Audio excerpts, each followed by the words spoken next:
Not long ago, consumer apps were the crown jewel of venture capital.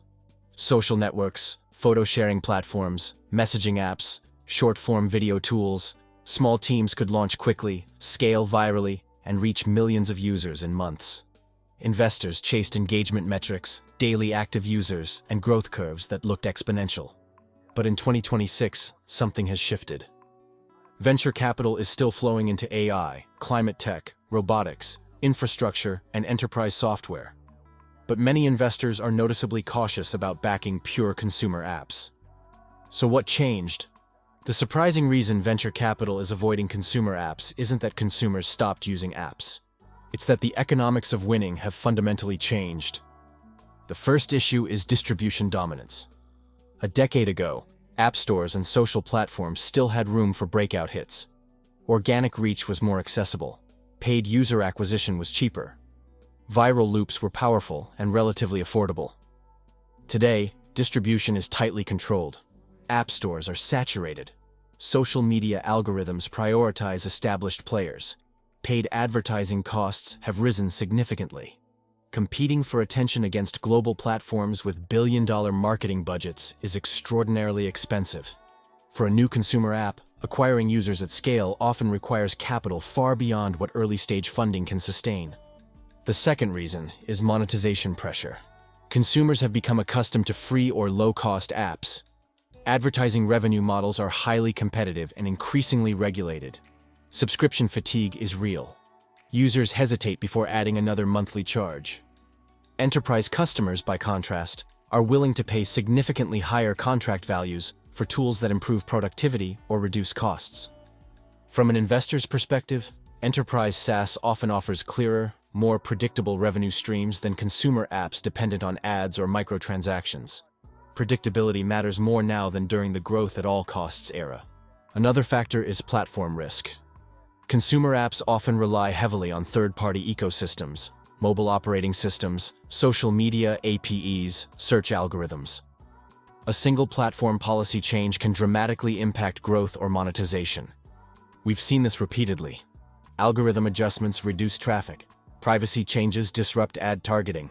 App Store policy shifts alter revenue models. For venture capitalists, that introduces structural fragility. Enterprise software companies also face risks, but they tend to control customer relationships more directly. There is also the issue of retention. Consumer behavior is notoriously volatile. Trends change quickly. Viral apps rise and fall within months. User loyalty can be shallow. Enterprise tools, once integrated into workflows, are harder to replace. Switching costs are higher. Contracts are longer term.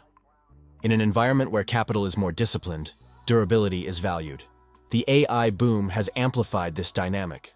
Generative AI tools have lowered the barrier to entry for building consumer apps. It's easier than ever to launch a chatbot interface, a content generation app, or a productivity assistant. But ease of creation also means rapid commoditization. When dozens of startups can build similar AI-powered experiences, differentiation becomes difficult. Infrastructure and enterprise AI companies, on the other hand, often require deeper technical expertise, larger upfront investment, and longer development cycles, which can create defensible moats. Investors increasingly prefer defensibility over virality. Another subtle reason is valuation memory. Many consumer app companies reached enormous valuations during periods of abundant liquidity. Some struggled to convert user growth into sustainable profitability.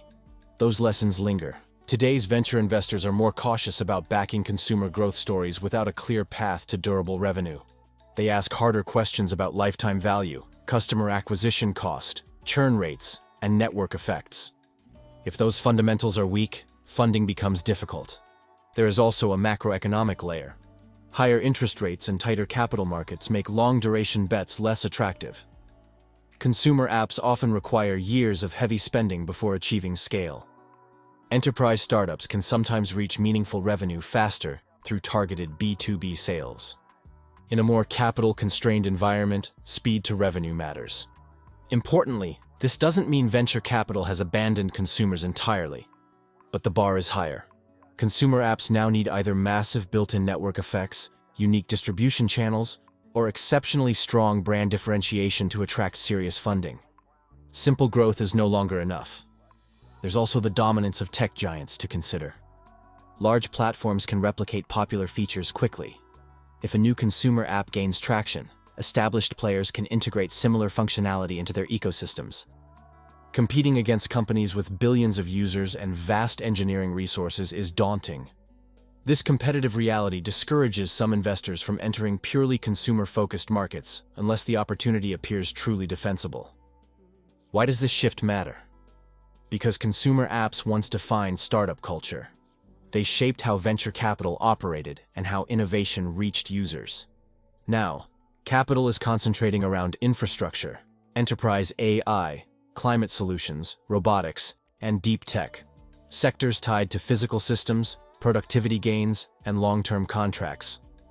This reflects a broader transformation in the tech ecosystem.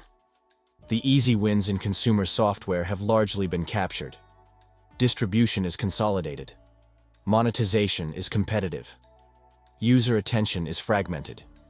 The surprising reason venture capital is avoiding consumer apps isn't a lack of belief in consumer technology. It's a recognition that the path to dominance has become more expensive, more competitive, and more fragile. In 2026, investors are prioritizing resilience over virality. And in that environment, enterprise and infrastructure plays often look more attractive than the next social or lifestyle app. Consumer innovation will continue. But the days when every breakout app automatically attracted massive venture backing are, for now, behind us.